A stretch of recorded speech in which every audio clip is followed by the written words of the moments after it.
Hi everyone and welcome. We're joined today by Nikolai Petro. Hola a todos y bienvenidos. Hoy nos acompaña Nikolai Petro, profesor de Ciencias Políticas en la Universidad de Rhode Island, quien fue asistente especial de política para la Unión Soviética en el Departamento de Estado de Estados Unidos bajo la administración del presidente Bush, es decir, Bush padre. Y sí, bienvenido al programa. Encantado de estar contigo de nuevo, Glenn. Debería decir bienvenido de nuevo, probablemente. Bueno, recientemente leí un artículo tuyo sobre la doctrina Trump y me pareció una idea muy interesante porque la gente realmente está intentando averiguar qué es Trump, lo que dice frente a lo que hace.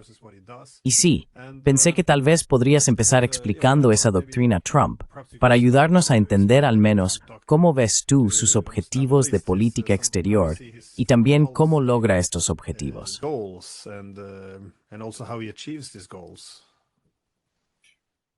I wish I could. But, Ojalá pudiera, pero algunas cosas interesantes. Así que este fue un discurso pronunciado por el vicepresidente J.D. Vance en Ohio ante un grupo de, creo, donantes republicanos, y en él citó lo que llamó la doctrina Trump.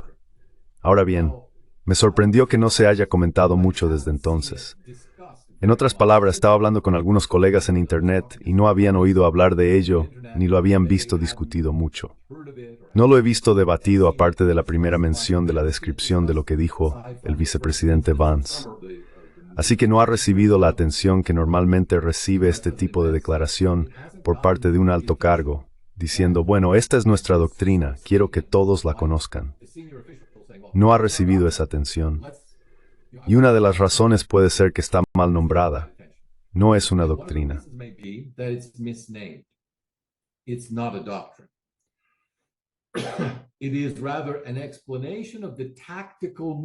Más bien es una explicación de los movimientos tácticos que el presidente ha hecho recientemente, pero no parece ser una guía para identificar cuáles serán sus prioridades.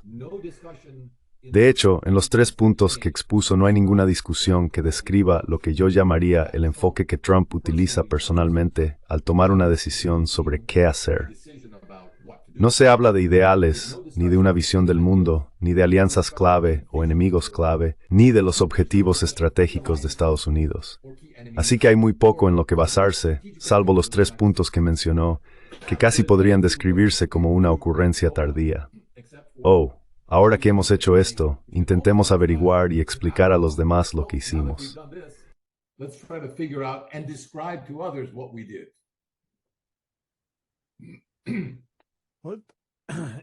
Mi interpretación de lo que él quería responder, al menos, aunque interpretar sus impulsos puede ser un poco complicado, es que Trump es, en efecto, una reacción al modelo agotado de política exterior de Estados Unidos tras la Guerra Fría. Es decir, la capacidad de estar en todas partes al mismo tiempo, de mantener esa primacía global basada en alianzas.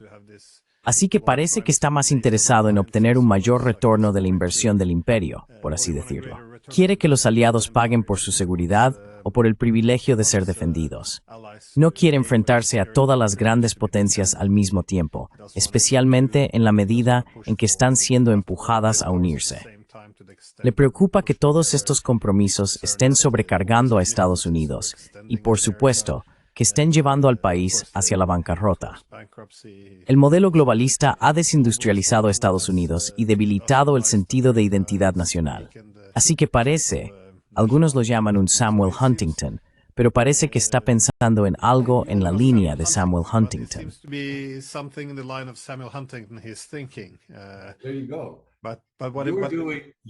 Ahí lo tienes. ¿Pero qué estás haciendo? Estás llenando esta bolsa que no tiene forma y no sabemos qué contiene, con un contenido que por desgracia creo que tú y yo querríamos ver. Y si esa es la estrategia, no es una estrategia tonta. Si no sabes lo que quieres, di muy poco. Señala que todo lo que tuvo éxito era lo que querías desde el principio. Lo que no querías, bueno, eso no era lo que queríamos. No fue culpa nuestra que no funcionara. Y mientras tanto, muchos analistas inteligentes vendrán y explicarán el contexto más amplio de esto. Y quizá incluso tomen algunas de estas ideas y rellenen los huecos en su propia estrategia.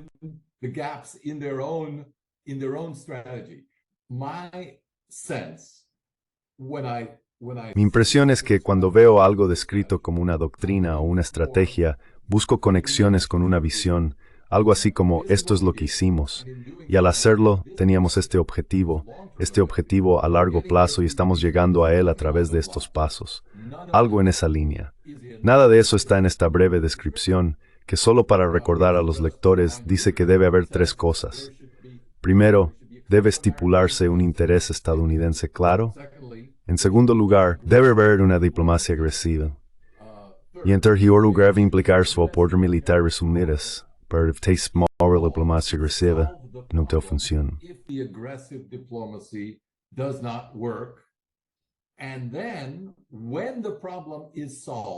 Y luego, cuando el problema se resuelve, y deberíamos asumir que se resolverá ya sea mediante una diplomacia agresiva o con el respaldo del poder militar estadounidense, entras con una fuerza abrumadora y siempre te retiras antes de quedar atrapado. Así que entras a tu propio criterio, sales a tu propio criterio y siempre tienes el control de la situación de esa manera. La situación nunca te controla a ti. Tú siempre tienes el control de la situación. Creo que esta es una visión infantil de los asuntos mundiales. Es como si alguien llegara a un parque infantil y dijera, todos estos juguetes son míos, os permito jugar con ellos, pero eso es por mi generosidad. En realidad no tenéis nada propio aquí. You don't actually have anything of your own here. And, sadly, Y lamentablemente muchos de nuestros principales líderes políticos, senadores, congresistas importantes, no pueden ver más allá de esta retórica. Adoptan esta retórica porque están de acuerdo con la administración Trump en que esta narrativa simplista, en la que Estados Unidos dice a otras naciones lo que deben hacer y ellas deben hacerlo, punto. Porque somos América, somos más fuertes, vemos más lejos, y siempre deberían hacer lo que queremos que hagan por su propio bien. Está ampliamente aceptada y no se cuestiona en Estados Unidos. Si empiezas a cuestionar nuestra rectitud, bueno, nadie puede hacer carrera política en América desafiando nuestros propios mitos sobre nosotros mismos.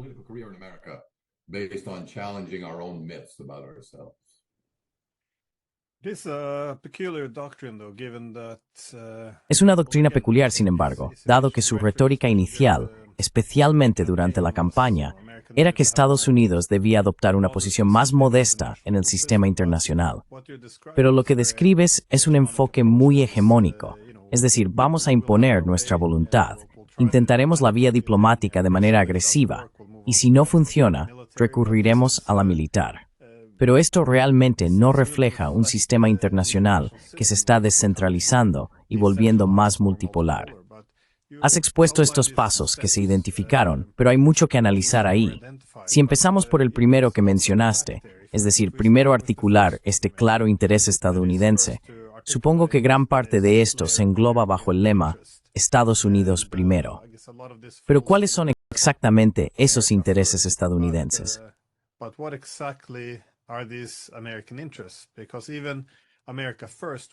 Porque incluso América Primero, que fue una especie de poderoso grito de guerra, y creo que mucha gente se sintió atraída por ello, si ves a Estados Unidos como una hegemonía que ha agotado sus recursos dirigiendo el mundo, ahora querrías retirarte y reconstruir la economía y la fuerza de América. Así que esto tiene sentido. Pero como vimos con el ataque a Irán, creo que fue el hijo de Donald Trump quien argumentó, bueno, esto realmente no entra en conflicto con América. Primero porque mi padre ideó el concepto y él decide lo que significa. Así que a veces América Primero significa mantenerse al margen de las guerras. Otras veces, América Primero significa derribar a otros estados. Pero esto no es realmente un concepto claro, ni unos intereses estadounidenses claramente articulados. Así que ni siquiera está claramente definido cómo perseguir tus intereses. ¿Cuáles son entonces estos intereses principales? ¿Ves cómo los persigue Trump?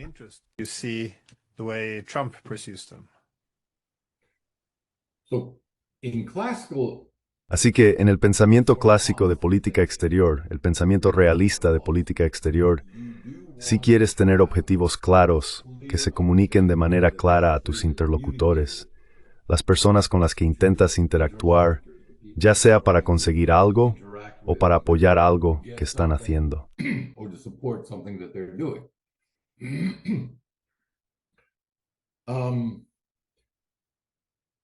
I'll disagree with you slightly when you said Discrepo ligeramente contigo cuando dijiste que America First presumía, si te entendí bien, un alejamiento de la idea de hegemonía.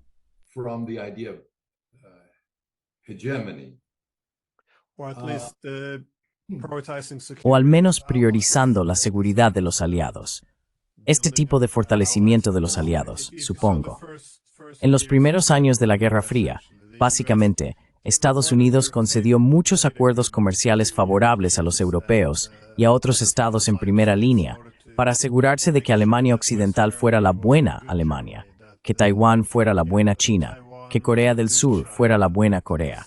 Yo los definiría como acuerdos comerciales generosos para fortalecer a sus aliados capitalistas, haciéndolos más fuertes que sus contrapartes comunistas. Being stronger than the communist counterpart, but Well, I think what Trump is pursuing Creo que lo que Trump está persiguiendo es su propia variante de la hegemonía. En otras palabras, hacer que Estados Unidos sea lo primero no es, como algunos de sus seguidores habrían esperado, una cuestión de mirar hacia adentro. No está necesariamente relacionado con eso. Lo es en términos de ciertos asuntos internos que tienen repercusiones en la política exterior: asegurar la frontera, reducir la inmigración, el flujo de drogas y el crimen, y cosas por el estilo. Hay un impulso dentro del movimiento America First para centrarse más en garantizar que los intereses de Estados Unidos con respecto a los países que lo rodean se promuevan por encima de los intereses de nuestros vecinos. Y esto es motivo de gran disgusto para Canadá. and this is much to Canada's dismay. I mean, Mexico, we could always assume, was Quiero decir, México, siempre podíamos asumir, ya sabes, que no necesariamente había que tomarse en serio sus preocupaciones, porque son un vecino pobre, no un rival. Pero Canadá, ya sabes, es como un hermanastro para nosotros, y realmente no esperaban este tipo de actitud. Pero en lo que respecta a la política exterior, lo que Trump está haciendo, creo que su visión de América primero es aquella que asegura, según como él lo defina, los mejores intereses de Estados Unidos. Podría ser aumentar nuestras alianzas militares con ciertos países, podría ser reducirlas. Definitivamente es usar el poder económico como un arma, algo de lo que Occidente ha acusado durante mucho tiempo a Rusia, pero nadie lo hace de manera tan descarada como Estados Unidos. no one does it as blatantly as the United States, and among American presidents who have always used this. Y entre los presidentes estadounidenses que siempre han utilizado este poder, ninguno lo ha hecho más, ni de manera más descarada, que Trump. Pero esto es, de nuevo, según lo veo yo, en busca de cualquier ventaja táctica que se pueda lograr, especialmente para Trump en el ámbito nacional. Por eso es muy revelador que la guerra con Irán tuviera que terminar antes de que comenzara la discusión del presupuesto en el Senado y la Cámara de Representantes. Esa tenía que ser la secuencia, porque si no podía terminarse antes de que la agenda interna, que para él es más importante, se impusiera y eclipsara todo lo demás, no podría haberse llevado a cabo. Es decir, así es como yo lo entiendo. It couldn't have been pursued. I mean, that's the way I understand it. And that's how I understand the way I see. Y así es como lo entiendo yo. La razón del final rápido, de la ofensiva modesta, que cede, y es importante que ceda para que el presidente obtenga un beneficio político que dure semanas. No necesita ser real. No es necesario que demuestre realmente que el programa nuclear iraní ha sido destruido, como él afirma. Probablemente esto se revisará muchas veces en el futuro, pero desde su perspectiva, tiene que durar y proporcionarle un impulso político significativo en su batalla actual por conseguir su presupuesto, que está eclipsando todo lo demás, y que es una de las razones por las que no vamos a tener bombardeos en el próximo, probablemente este mes. The next, well, probably this month. By the end of, as long as the Al final mientras el presupuesto siga siendo negociado y conciliado entre las dos cámaras del Congreso y hasta que se tome esa decisión final, nos espera una política exterior estadounidense relativamente tranquila, con solo declaraciones sobre por qué hemos ganado y por qué lo que hicimos tendrá éxito, o ya ha tenido éxito. Y esto será respaldado por los leales a Trump. Yo diría que, en este momento, todo es puro espectáculo. Sin embargo, de cara al futuro, esto deja a Estados Unidos una vez más sin una doctrina real. Ahora, teníamos una doctrina, existe una doctrina liberal, la doctrina Biden, la doctrina Obama. Antes de eso, varios presidentes demócratas remontándonos a Clinton.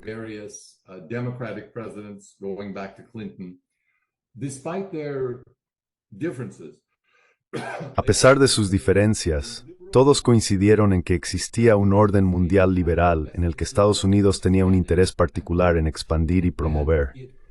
Lo hacía mediante la propaganda, a través del poder blando de sus beneficios culturales, los beneficios del comercio y el capitalismo, y la globalización. También actuaba militarmente a través de alianzas, que en ocasiones necesitaban ser respaldadas por el uso de una fuerza limitada, pero en coalición con otros miembros de Occidente para afirmar algún principio abstracto de la política internacional, lo cual en realidad estaba anclado en los ponderes en los intereses y no repó por el derecho internacional.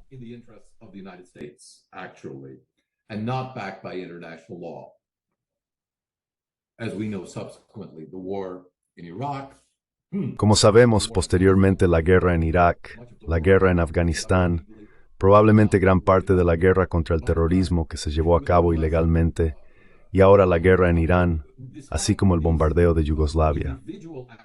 A pesar de estas actividades individuales, siempre se justificaron desde la perspectiva del derecho internacional.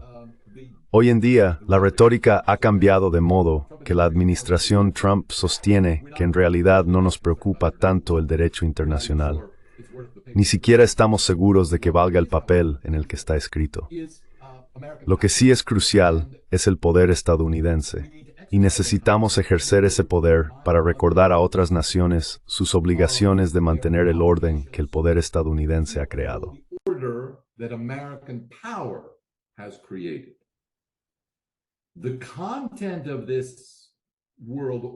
El contenido de este orden mundial no es realmente nada más que la dominación occidental y un orden mundial favorable ante todo a Estados Unidos y a aquellos aliados que Estados Unidos considera leales.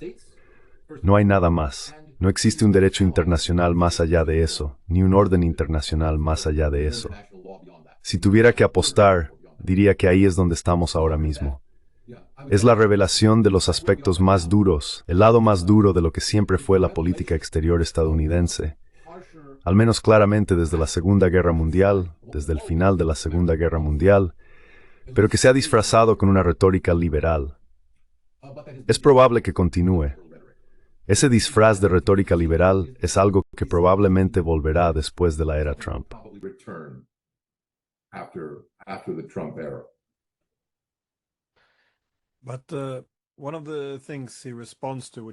Pero una de las cosas a las que él responde, que parece razonable, es lo que mencioné antes, que el modelo hegemónico de Estados Unidos dependía demasiado de las alianzas, las cuales se veían como un drenaje de los recursos estadounidenses.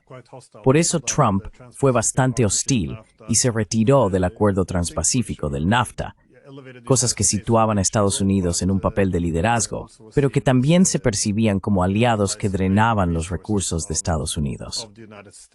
Así que parece que, si bien no se renuncia a la dominación, se trata más bien de hacer la hegemonía más sostenible, reconstruyendo el poder estadounidense, en lugar de depender de estos sistemas de alianzas.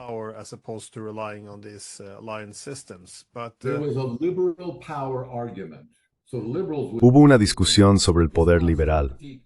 Así que los liberales, en respuesta a la crítica de que están socavando el interés de Estados Unidos o el America First, dirían no, mirad la red que estamos creando y las condiciones y limitaciones que estamos imponiendo al mundo, y la manera en que somos capaces de manipular esta intrincada red de instituciones financieras, militares y legales.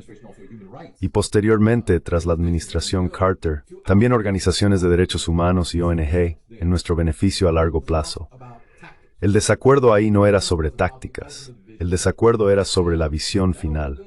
Y esa visión final, ese desacuerdo, persiste porque no está claro cuál es realmente la visión liberal, ya que ningún internacionalista liberal puede levantarse y decir lo que realmente cree, lo cual, si realmente lo creen, es sin duda el punto final lógico de un globalismo liberal, un gobierno mundial. Liberal globalism is a world government. And in the world government, in a true world government, Y en un gobierno mundial, en un verdadero gobierno mundial, Estados Unidos tendría un voto poderoso o importante, pero no el único voto. Y ningún internacionalista liberal puede decir eso, puede admitirlo o convertirlo en una causa dentro de la política estadounidense. Mientras que por otro lado, los conservadores o los realistas simplemente ven eso como una fantasía en la que ni siquiera necesitamos entretenernos. La política hoy en día solo trata sobre el poder, y sobre el poder que puede aportar beneficios en un plazo político muy previsible, 2, 3, 4, como mucho 5 años. Y más allá de eso, ¿quién sabe? at most 5 years. And beyond that, who knows? Pero Trump evidentemente ve esta compleja construcción de redes como una fuente de debilidad, porque este es un tema que ha mantenido al menos desde los años 80, cuando argumentaba que el resto del mundo nos ve como unos pardillos. Se aprovechan de nosotros porque nuestros líderes son estúpidos y débiles. Esto es, más o menos, lo que lleva diciendo durante más de 40 años. Si aceptamos las limitaciones, If we accept the limitations, we can still join these Todavía podemos unirnos a estas organizaciones. Creo que la estrategia de Trump es decir, nos uniremos a vuestra organización, pero haremos exactamente lo que queramos, y vosotros haréis exactamente lo que queramos en nuestra organización. Entonces formaremos parte de vuestra organización. Y tuvimos a Mark Grote diciendo, sí, papi. Mark Rutte saying, yes, daddy.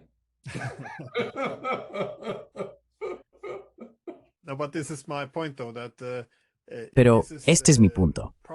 Si este es el problema que él ha identificado, si el problema son simplemente líderes estadounidenses débiles, entonces él es la solución, porque sostiene que lo que necesitamos es un gran negociador, alguien dispuesto a ejercer presión. Y como también escribes en tu artículo, este es más o menos su principal argumento. Abordar esto con una diplomacia agresiva, y si no funciona, entonces usar una fuerza militar abrumadora. Y esta siempre fue una de mis preocupaciones sobre Trump, porque si él es el gran negociador y presenta estas demandas tan elevadas, y no tiene éxito, ¿qué ocurre entonces? Porque es un tema recurrente con los chinos o con el mundo entero, por ejemplo, con los aranceles.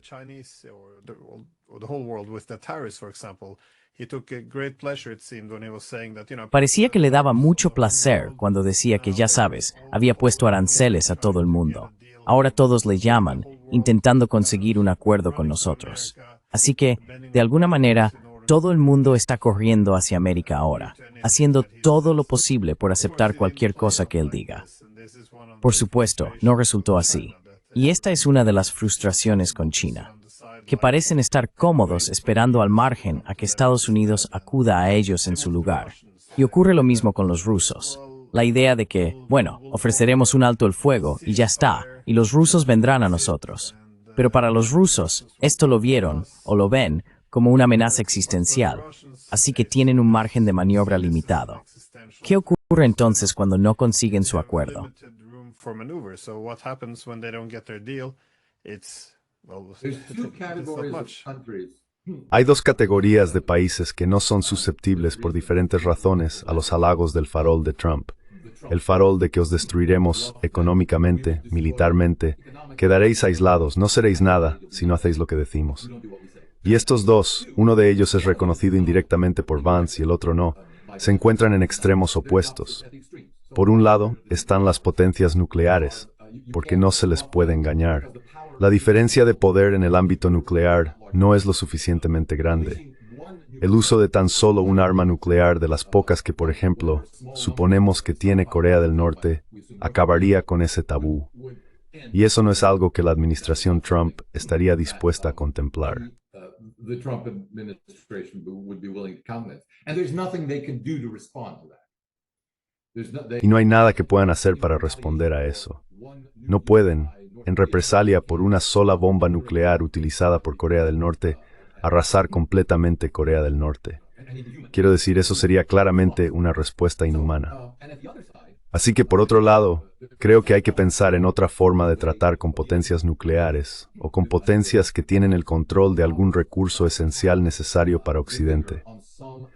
Podríamos pensar en varios ejemplos de eso, pero creo que es comparable a enfrentarse en una pelea con otra potencia nuclear, como Estados Unidos. La otra categoría es un país que es débil y ve la disparidad de poder, pero cree que no tiene otra opción que luchar a pesar de esa disparidad. Así que simplemente la ignoran, simplemente dicen, sí, vosotros tenéis todo el poder. They just say, yes, you have all the power. And we North Vietnamese during the Vietnam War. Y nosotros, los norvietnamitas, durante la guerra de Vietnam, sabíamos que podíamos ser aniquilados. Pero íbamos a luchar durante 20, 30, 40, 50 años, hasta que ustedes se cansaran, porque no iban a usar una fuerza abrumadora y no tenían la resistencia para continuar esta lucha indefinidamente. Y ese cálculo en el pasado ha demostrado ser correcto. Fue el secretario de Estado George C. Marshall quien da nombre al Plan Marshall, quien testificó ante el Congreso que Estados Unidos no puede, dado su sistema político y su dinámica interna, llevar a cabo una guerra en el extranjero durante más de 7 años, según argumentó. Ahora bien, creo que hablaba desde la experiencia de la Segunda Guerra Mundial. Y hemos visto que Estados Unidos ha podido involucrarse en guerras más largas. La guerra más larga, de más de 20 años, que Estados Unidos ha librado fue en Afganistán.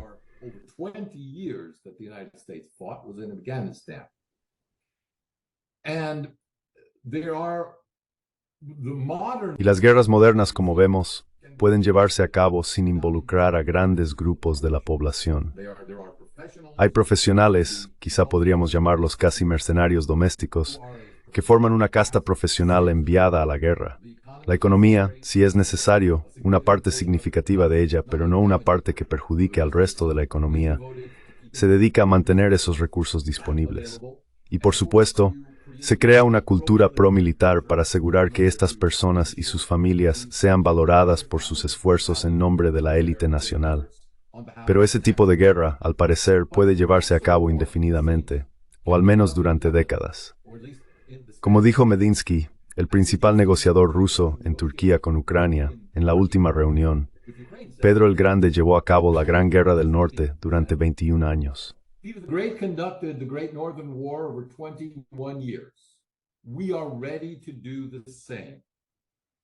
Estamos preparados para hacer lo mismo. Él les dijo a sus interlocutores ucranianos, ¿pueden decir lo mismo de sus países? No sé cuál fue la respuesta, solo veo esa parte del diálogo. Pero es un comentario astuto porque creo que la suposición de que los países pueden llevar a cabo operaciones militares muy significativas y dañinas a bajo coste interno es una realidad nueva. Y tenemos que averiguar cómo lidiar con eso. En cierto modo, se podría decir que Israel ha sido así desde su creación y probablemente seguirá mientras exista en ese régimen. Tienen una sociedad militarizada, pero la mayoría del tiempo, la mayoría de la gente lleva una vida normal. Y la guerra continúa en segundo plano, por así decirlo. Y uno simplemente se acostumbra a ese ruido.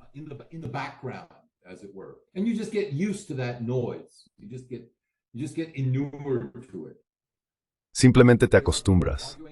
Hay personas que defienden el mismo modelo para Ucrania, dentro de Ucrania, y otros que dicen que eso sería inaceptable y que en última instancia conduciría, leía hoy un artículo en strana.ua, que argumentaba que el resultado de una guerra tan prolongada, aunque sea de baja intensidad, sería mucho más perjudicial para Ucrania que para Rusia, porque no existe una profundidad comparable de recursos, militares, políticos, civiles y económicos. Y, como resultado, llevaría al colapso de la estatalidad ucraniana y a la absorción del país por parte de Rusia. Así que la alternativa a la paz que debe adoptarse es una que no llegue a ese extremo. No se debe sublevar el esfuerzo bélico hasta ese punto en Ucrania.